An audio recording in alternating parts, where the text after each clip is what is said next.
मधुबन के बाबा, मधुबन के बाबा मुरली वाले, आपका क्या कहना, आपका क्या कहना। ओम शांति। आज 7 फरवरी 2023 के साकार मधुर महावाक्य। आज मीठे मीठे बाप दादा बोले, मीठे बच्चे, इस समय तुम्हें निराकारी मत मिल रही है। गीता शास्त्र निराकारी मत का शास्त्र है, साकारी मत का नहीं। यह बात सिद्ध करो। बाबा ने कहा, मीठे बच्चे, इस समय तुम्हें निराकारी मत मिल रही है। गीता शास्त्र निराकारी मत का शास्त्र है, साकारी मत का नहीं। ये बात सिद्ध करो। बाबा ने आज प्रश्न पूछा कि कौन सी गुह्य बात बड़ी युक्ति से फर्स्ट क्लास बच्चे ही समझा सकते हैं। तो उत्तर में बाबा कहते, यह ब्रह्मा ही श्री कृष्ण बनते हैं। ब्रह्मा को प्रजापिता कहेंगे, श्री कृष्ण को नहीं। निराकार भगवान ने ब्रह्मा मुख से ब्राह्मण रचे हैं। श्री कृष्ण तो छोटा बच्चा है। गीता का भगवान निराकार परमात्मा है। श्री कृष्ण की आत्मा ने पुरुषार्थ करके यह प्रारब्ध पाई। यह बहुत गुह्य बात है जो फर्स्ट क्लास बच्चे ही युक्ति से समझा सकते हैं। 20 नाखून का जोर देकर ये बात सिद्ध करो, तब सर्विस की सफलता में होगी। गीत है, कौन आया मेरे मन के द्वारे। ओम शांति। बच्चों ने सुना, ये आंख नहीं जान सकती है। किसको? भगवान को। ये आंखें श्री कृष्ण को तो जान सकती हैं, बाकी भगवान को नहीं जान सकती। आत्मा ही परमात्मा को जान सकती है।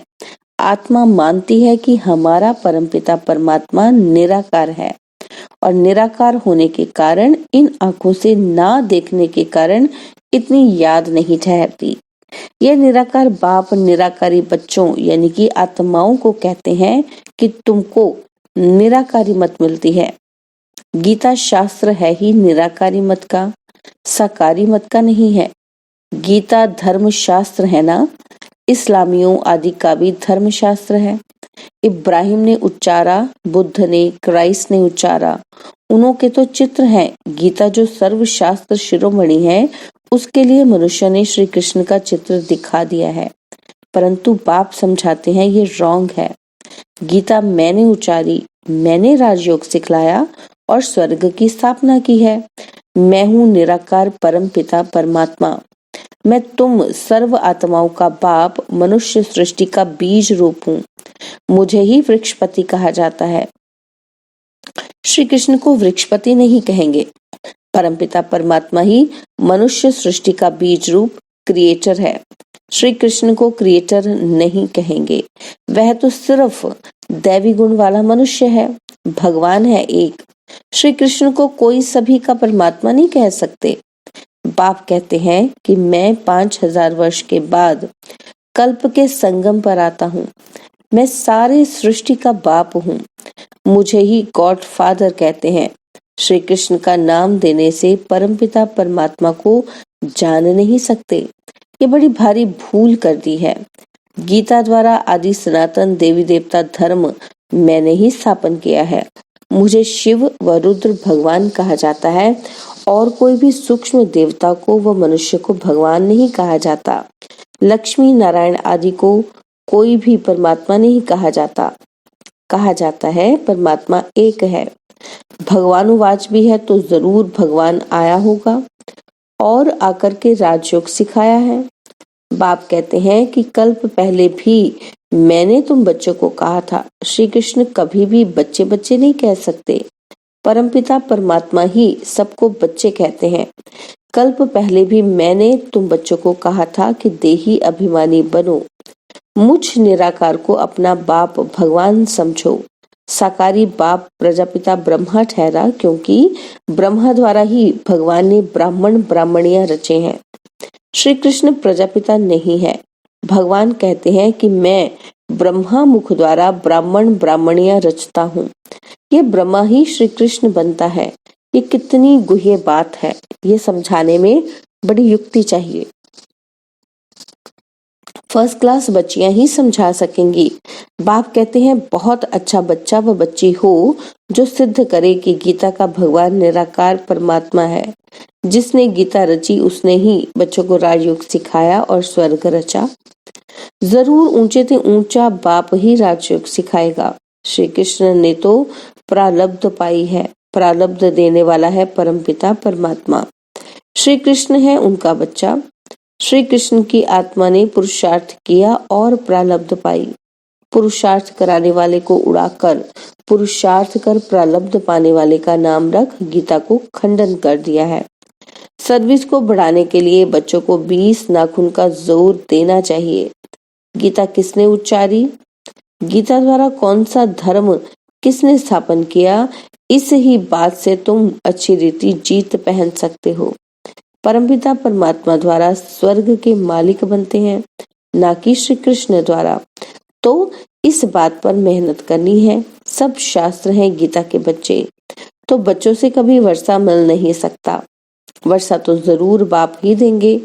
काका, चाचा, मामा, गुरु आदि कोई से भी वर्षा नहीं मिलता है। बेहद के बाप से ही बेहद का वर्षा मिलता है। यह लिखत ऐसी साफ कर लिखनी है कि समझ जाए तो बरोबर गीता खंडन की है। गीता को डिफेम किया है, इसलिए भारत कंगाल बन गया है, कौड़ी तुल्य बन गया है। ऐसी लिखत लिखो। भारत को स्वर्ग बनाने वाला कौन? स्वर्ग कहाँ है? कलयुग के बाद सतयुग होगा तो उनकी स्थापना जरूर संगम पर होनी चाहिए। शिव भगवानुवाच कि मैं कल्प कल्प संगम पर पावन दुनिया बनाने आता हूँ। ऐसे सिद्ध करो जो समझे कि शिव परमात्मा ही सबको दुखों से लिबरेट करते हैं, ना कि श्री कृष्ण। गीता के भगवान को जो समझ जाएंगे वही आकर फूल चढ़ाएंगे। सभी नहीं चढ़ाएंगे। जो समझ गए वह फूल बन बलि चढ़ जाएंगे। बाबा को कोई फूल देते हैं तो बाबा कहते हैं मुझे ऐसे फूल, ऐसे बच्चे चाहिए। कांटे मेरे पर बलि चढ़े तो मैं उनको फूल बनाऊं। बबुल नाथ भी मेरा नाम है। बबुल के कांटों को फूल बनाने वाला मुझे ही कहते हैं। श्री कृष्ण तो स्वयं फूल है। वह है गार्डन ऑफ अल्लाह, ये है डेविल फॉरेस्ट।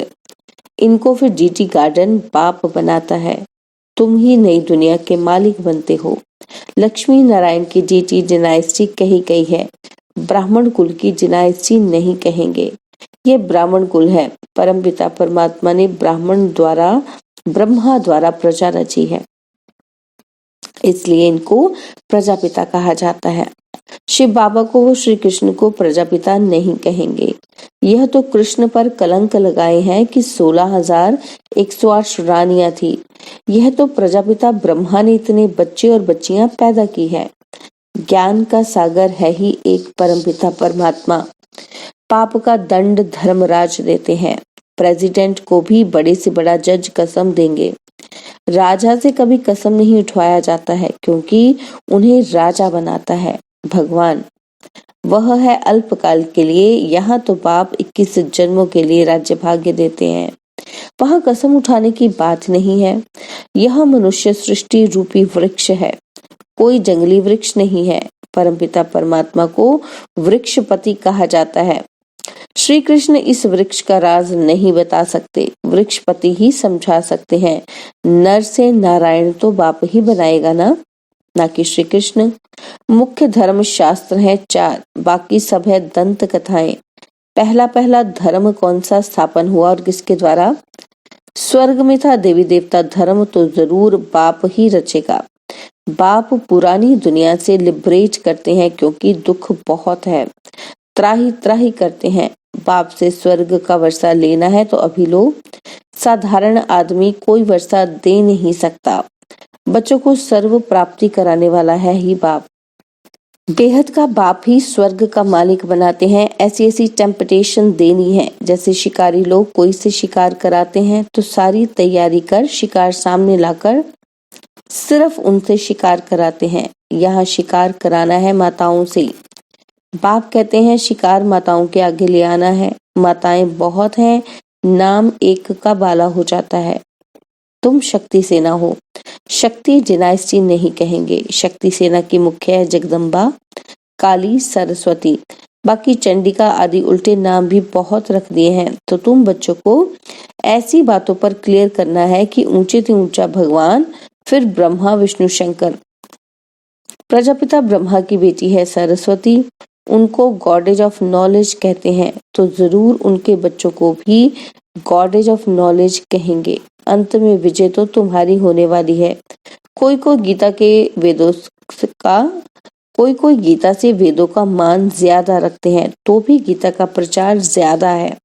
बाप कहते हैं कि मैं आता हूँ संगम युग पर।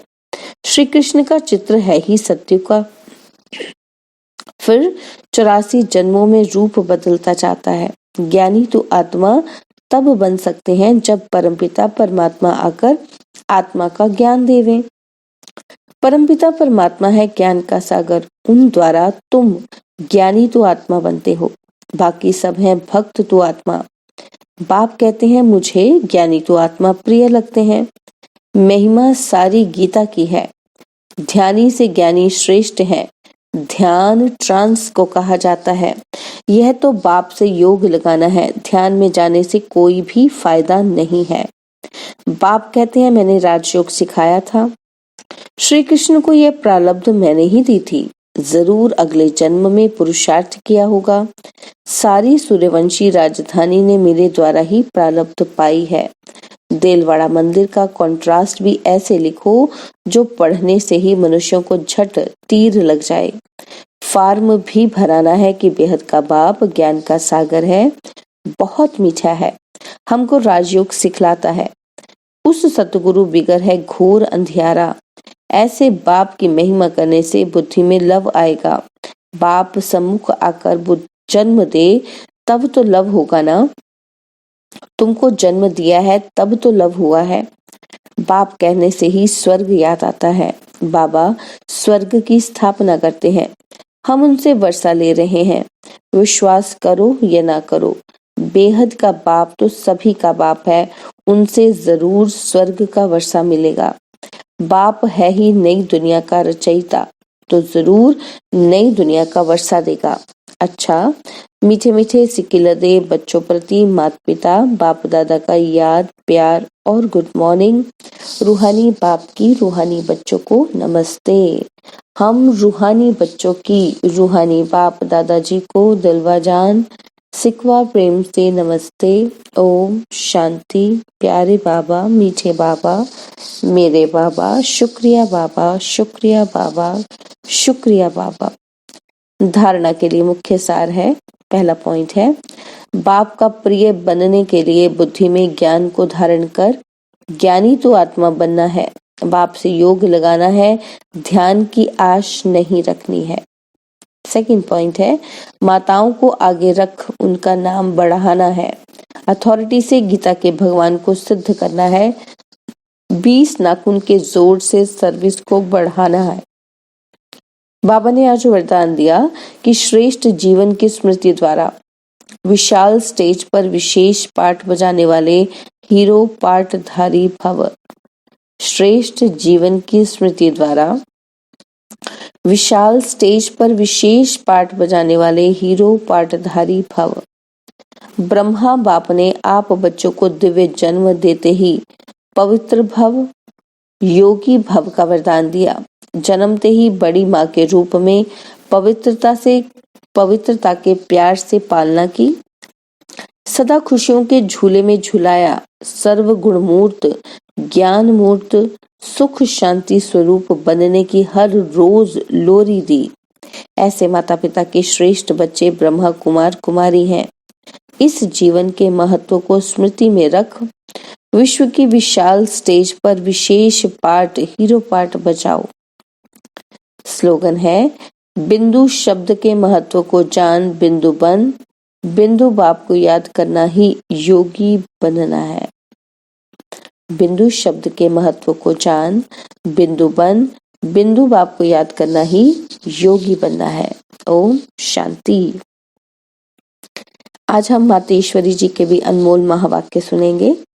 मातेश्वरी जी कहती हैं कि पहले पहले ये जानना जरूरी है कि अपना असली लक्ष्य क्या है, वो भी अच्छी तरह से बुद्धि में धारण करना है, तब ही पूर्ण रीति से उस लक्ष्य में उपस्थित हो सकेंगे। तो अपना असली लक्ष्य है कि मैं आत्मा उस परमात्मा की संतान हूँ। असल में कर्मातीत हूँ, फिर अपने आप को भूलने से कर्म बंधन में आ गई। अब फिर से वो याद आने से, इस ईश्वरीय योग में रहने से अपने किए हुए विकर्म विनाश कर रहे हैं। तो अपना लक्ष्य हुआ कि मैं आत्मा परमात्मा की संतान हूँ। बाकी कोई अपने को हमसो देवता समझ उस लक्ष्य में स्थित रहेंगे तो फिर जो परमात्मा की शक्ति है वो मिल नहीं सकेगी और ना फिर तुम्हारे विकर्म विनाश होंगे। अब यह तो अपने को फुल ज्ञान है कि मैं आत्मा परमात्मा की संतान कर्मातीत हो भविष्य में जाकर जीवन मुक्त देवी देवता पद पाएंगे। इस लक्ष्य में रहने से वे ताकत मिल जाती है। अब यह जो मनुष्य चाहते हैं कि हमको सुख शांति पवित्रता चाहिए, वो भी जब पूर्ण योग होगा तभी प्राप्ति होगी। बाकी देवता पद तो अपनी भविष्य प्रारब्ध है, अपना पुरुषार्थ अलग है और अपनी प्रारब्ध भी अलग है, तो यह लक्ष्य भी अलग है। अपने को इस लक्ष्य में नहीं रहना है कि मैं पवित्र आत्मा आखिरीन परमात्मा बन जाऊंगी, नहीं, परंतु हमको परमात्मा के साथ योग लगाए पवित्र आत्मा बनना है। बाकी आत्मा को कोई परमात्मा नहीं बनना है। और सेकंड पॉइंट है कि इस ईश्वरीय अविनाशी ज्ञान पर अनेक नाम धरे गए हैं। कोई इस ज्ञान को अमृत भी कहते हैं, कोई ज्ञान को अंजन भी कहते हैं। गुरु नानक ने कहा ज्ञान अंजन गुरु दिया, कोई ने फिर ज्ञान वर्षा भी कहा है, क्योंकि इस ज्ञान से ही सारी सृष्टि सब्ज यानी हरी भरी बन जाती है। तो जो भी तमोप्रधान मनुष्य है वो सतोगुणी मनुष्य बन जाते हैं और ज्ञान अंजन से अंधियारा मिट जाता है। इस ही ज्ञान को फिर अमृत भी कहते हैं, जिससे जो मनुष्य 5 विकारों की अग्नि में जल रहे हैं उससे ठंडे हो जाते हैं। देखो गीता में परमात्मा साफ कहता है कामेशु क्रोधेशु, उसमें भी पहला मुख्य है काम, जो ही 5 विकारों में मुख्य बीज है। बीज होने से फिर क्रोध लोभ मोह अहंकार आदि झाड़ पैदा होता है, उससे मनुष्य की बुद्धि भ्रष्ट हो जाती है। अब उसी बुद्धि में ज्ञान की धारणा होती है। जब ज्ञान की धारणा पूर्ण बुद्धि में हो जाती है तब ही विकारों का बीज खत्म हो जाता है। बाकी सन्यासी तो समझते हैं विकारों को वश करना बड़ी कठिन बात है। अब यह ज्ञान तो सन्यासियों में है ही नहीं, तो ऐसी शिक्षा देवें कैसे? सिर्फ ऐसे ही कहते हैं कि मर्यादा में रहो, परंतु असल मर्यादा कौन सी थी? वो मर्यादा आजकल टूट गई है। कहाँ वो सतयुगी त्रेता युगी देवी देवताओं की मर्यादा, जो ग्रस्त में रहकर कैसे निर्विकारी प्रवृत्ति में रहते थे। अब वो सच्ची मर्यादा कहाँ है? आजकल तो उल्टी विकारी मर्यादा पालन कर रहे हैं। एक दो को ऐसे ही सिखलाते हैं कि मर्यादा में चलो। मनुष्य का पहला क्या फर्ज है वो तो कोई नहीं जानता, बस इतना ही प्रचार करते हैं कि मर्यादा में रहो, मगर इतना भी नहीं जानते कि मनुष्य की पहली मर्यादा कौन सी है। मनुष्य की पहली मर्यादा है निर्विकारी बनना। अगर कोई से ऐसा पूछा जाए कि तुम इस मर्यादा में रहते हो, तो कहते हैं आजकल इस कलयुगी सृष्टि में निर्विकारी होने की हिम्मत नहीं है। अब मुख से कहना कि मर्यादा में रहो निर्विकारी बनो, इससे तो कोई निर्विकारी बन नहीं सकता। निर्विकारी बनने के लिए पहले इस ज्ञान तलवार से इन 5 विकारों के बीज को खत्म करना, तब ही विकर्म भस्म हो सकेगा। अच्छा, ओम शांति। और अब यह एक बहुत अच्छी वीडियो भी जरूर देखें।